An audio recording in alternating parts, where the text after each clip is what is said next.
ನಮಸ್ಕಾರ ರೈತ ಮಿತ್ರರೇ, ನಮ್ಮ ಚಾನಲ್ಗೆ ಸ್ವಾಗತ. ಕಬ್ಬು ಒಂದು ದೀರ್ಘಾವಧಿ ಬೆಳೆ. ನಾವು ಕಬ್ಬಿನಿಂದ ದಾಖಲೆ ಇಳುವರಿ ಪಡೆಯಬೇಕಾದರೆ ಮಣ್ಣಿಗೆ ಸರಿಯಾದ ಪೋಷಕಾಂಶಗಳು ನೀಡುವುದು ಅತ್ಯಂತ ಮುಖ್ಯ. ಕಬ್ಬಿನ ಬೆಳೆ ತನ್ನ ಬೆಳವಣಿಗೆಯ ಆರಂಭಿಕ ಹಂತದಲ್ಲಿ, ಅಂದರೆ ನಾಟಿ ಮಾಡಿದ 3ರಿಂದ 6ನೇ ತಿಂಗಳಿನ ಪಿಳ್ಳೆ ಒಡೆಯುವ ಸಮಯದಲ್ಲಿ ಅತಿ ಹೆಚ್ಚು ಪೋಷಕಾಂಶಗಳನ್ನು ಮಣ್ಣಿನಿಂದ ಹೀರಿಕೊಳ್ಳುತ್ತದೆ. ನಿಮ್ಮ ಮಣ್ಣಿನಲ್ಲಿ ಯಾವ ಪೋಷಕಾಂಶ ಇದೆ, ಯಾವುದು ಕಡಿಮೆ ಇದೆ ಎಂದು ತಿಳಿಯಲು ಕಡ್ಡಾಯವಾಗಿ ಮಣ್ಣು ಮತ್ತು ಎಲೆಗಳ ಪರೀಕ್ಷೆ ಮಾಡಿಸಬೇಕು. ರೈತರೇ, ಮೊದಲಿಗೆ ಮುಖ್ಯ ಪೋಷಕಾಂಶಗಳ ಕಾರ್ಯವನ್ನು ನೋಡೋಣ. ಯೂರಿಯಾ ಕಬ್ಬಿನ ಗರಿಗಳು ಹಸಿರಾಗಲು ಮತ್ತು ಎತ್ತರ ಬೆಳೆಯಲು ನೆರವಾಗುತ್ತದೆ. ಫಾಸ್ಫೇಟ್ ಬೇರುಗಳಿಗೆ ಆಳವಾಗಿ ಇಳಿಯಲು ಮತ್ತು ಗಿಣ್ಣುಗಳು ಗಟ್ಟಿಯಾಗಲು ಸಹಾಯ ಮಾಡುತ್ತದೆ. ಪೊಟ್ಯಾಷ್ ಗೊಬ್ಬರವು ಕಬ್ಬಿಗೆ ರೋಗ ನಿರೋಧಕ ಶಕ್ತಿ ನೀಡಿ ಕಬ್ಬಿನ ದಪ್ಪ ಮತ್ತು ತೂಕವನ್ನು ಹೆಚ್ಚಿಸುತ್ತದೆ.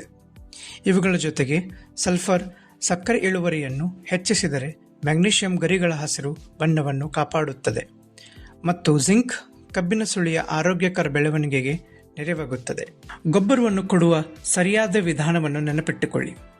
ಫಾಸ್ಫೇಟ್ ಗೊಬ್ಬರವನ್ನು ಎಂದಿಗೂ ಮೇಲ್ಮೈಗೆ ಚೆಲ್ಲಬೇಡಿ. ಅದನ್ನು ಸಾಲುಗಳ ತಳಭಾಗದಲ್ಲಿ ಬೇರುಗಳಿಗೆ ಸಿಗುವಂತೆ ಆಳವಾಗಿ ಹಾಕಿ ಮಣ್ಣು ಮುಚ್ಚಿ. ಯೂರಿಯಾ ಮತ್ತು ಪೊಟ್ಯಾಷ್ ಗೊಬ್ಬರಗಳನ್ನು ಒಟ್ಟಿಗೆ ಹಾಕದೆ ಸಾಲುಗಳ ಎರಡು ಬದಿಯಲ್ಲಿ ಗಿಡದ ಬುಡದಿಂದ ಸ್ವಲ್ಪ ದೂರದಲ್ಲಿ ಮಣ್ಣಿಗೆ ಹಾಕಬೇಕು. ಒಂದು ವೇಳೆ ಮಳೆ ಇಲ್ಲದೆ ಕಬ್ಬು ಒಣಗುತ್ತಿದ್ದರೆ 1ರಿಂದ 2.5% ಯೂರಿಯಾ ಮತ್ತು 2.5% ಪೊಟ್ಯಾಷ್ ಮಿಶ್ರಣವನ್ನು ಮುಂಜಾನೆ ಎಲೆಗಳ ಮೇಲೆ ಸಿಂಪಡಿಸುವುದರಿಂದ ಕಬ್ಬು ಒಣಗುವುದನ್ನು ತಪ್ಪಿಸಬಹುದು. ರಸಗೊಬ್ಬರಗಳ ಜೊತೆಗೆ ಮಣ್ಣಿನ ಜೀವ ಉಳಿಸಲು ಸಾವಯವ ಗೊಬ್ಬರ ಅತ್ಯಗತ್ಯ. ಕಬ್ಬು ನಾಟಿ ಮಾಡುವ ಮುನ್ನ ಕೊನೆಯ ಉಳುಮೆಯಲ್ಲಿ 1 ಎಕರೆಗೆ 5 ಟನ್ ಕೊಟ್ಟಿಗೆ ಗೊಬ್ಬರ ಅಥವಾ 1 ಎಕರೆಗೆ 15 ಟನ್ ಪ್ರೆಸ್ ಮಡ್ ಅಂದರೆ ಸಕ್ಕರೆ ಕಾರ್ಖಾನೆಯ ಮಡ್ಡಿ ಹಾಕಿ ಮಣ್ಣಿನಲ್ಲಿ ಬೆರೆಸಿ. ಇನ್ನು ಕಬ್ಬಿನ ಸಾಲುಗಳಲ್ಲಿ ಡೈಂಚ ಅಥವಾ ಸೆಣಬನ್ನು ಅಂತರ್ಬೆಳೆಯಾಗಿ ಬಿತ್ತನೆ ಮಾಡಿ 45 ದಿನಗಳ ನಂತರ ಮಣ್ಣಿನಲ್ಲಿಯೇ ಮುಗುಚಿ ಸೇರಿಸುವುದರಿಂದ ಮಣ್ಣಿಗೆ ನೈಸರ್ಗಿಕವಾಗಿ ನೈಟ್ರೋಜನ್ ಸಿಕ್ಕಂತಾಗುತ್ತದೆ ಮತ್ತು ಮಣ್ಣು ಮೃದುವಾಗುತ್ತದೆ. ನಿಮ್ಮ ಕಬ್ಬಿನ ಗದ್ದೆಯಲ್ಲಿ ಗೊಬ್ಬರದ ಕೊರತೆಯಾದರೆ ಕಬ್ಬಿನ ಗರಿಗಳು ಬದಲಾಗುತ್ತದೆ. ನೈಟ್ರೋಜನ್ ಕಡಿಮೆ ಇದ್ದರೆ ಎಲ್ಲ ಗರಿಗಳು ಒಟ್ಟಿಗೆ ತಿಳಿ ಹಳದಿ ಬಣ್ಣಕ್ಕೆ ತಿರುಗುತ್ತದೆ. ಫಾಸ್ಫರಸ್ ಕೊರತೆ ಇದ್ದರೆ ಗರಿಗಳು ಕಿರಿದಾಗಿ ಹಸಿರು ನೀಲಿ ಬಣ್ಣಕ್ಕೆ ತಿರುಗಿ ಪಿಳ್ಳೆಗಳು ಬರುವುದಿಲ್ಲ. ಪೊಟ್ಯಾಷ್ ಕೊರತೆಯಾದರೆ ಹಳೆಯ ಗರಿಗಳ ಅಂಚುಗಳು ಬೆಂಕಿಯಲ್ಲಿ ಸೀದಂತೆ ಒಣಗುತ್ತದೆ. ಅದೇ ರೀತಿ ಕಬ್ಬಿಣದ ಅಂಶ ಕಡಿಮೆಯಾದರೆ ಎಳೆಯ ಸುಳಿಯ ಗರಿಗಳು ಸಂಪೂರ್ಣ ಬಿಳಿಯಾಗುತ್ತದೆ. ಇವುಗಳನ್ನು ಗುರುತಿಸಿ ತಕ್ಷಣವೇ ಸೂಕ್ತ ಸಿಂಪಡಣೆ ಮಾಡಿ. ರೈತರೇ, ಬರೀ ರಾಸಾಯನಿಕ ಗೊಬ್ಬರ ಹಾಕುವುದರಿಂದ ಮಣ್ಣು ಗಟ್ಟಿಯಾಗಿ ಇಳುವರಿ ಕುಂಠಿತವಾಗುತ್ತದೆ.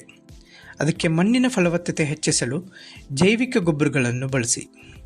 ನಾಟಿ ಮಾಡಿದ 30 ಮತ್ತು 60ನೇ ದಿನಕ್ಕೆ 1 ಎಕರೆಗೆ ತಲಾ 2 kg ಅಜೋಸ್ಪಿರಿಲಿಯಂ ಮತ್ತು 2 kg ಫಾಸ್ಫೋಬ್ಯಾಕ್ಟೀರಿಯಾವನ್ನು 200 kg ಕೊಟ್ಟಿಗೆ ಗೊಬ್ಬರದೊಂದಿಗೆ ಬೆರೆಸಿ ಸಾಲುಗಳಲ್ಲಿ ಕಬ್ಬಿನ ಬುಡಕ್ಕೆ ನೀಡಿ.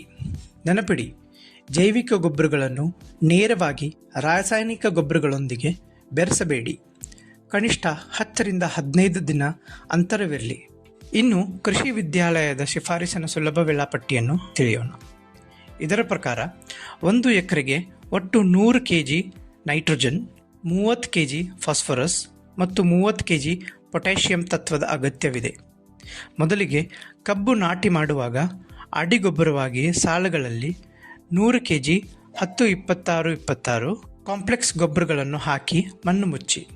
ನಂತರ ನಾಟಿ ಮಾಡಿದ 45ನೇ ದಿನಕ್ಕೆ ಮೊದಲನೇ ಮೇಲುಗೊಬ್ಬರವಾಗಿ 112 kg ಯೂರಿಯಾ ಮತ್ತು 20 kg ಮ್ಯೂರೇಟ್ ಆಫ್ ಪೊಟ್ಯಾಷ್ ನೀಡಿ ಲಘುವಾಗಿ ಮಣ್ಣು ಏರಿಸಿ.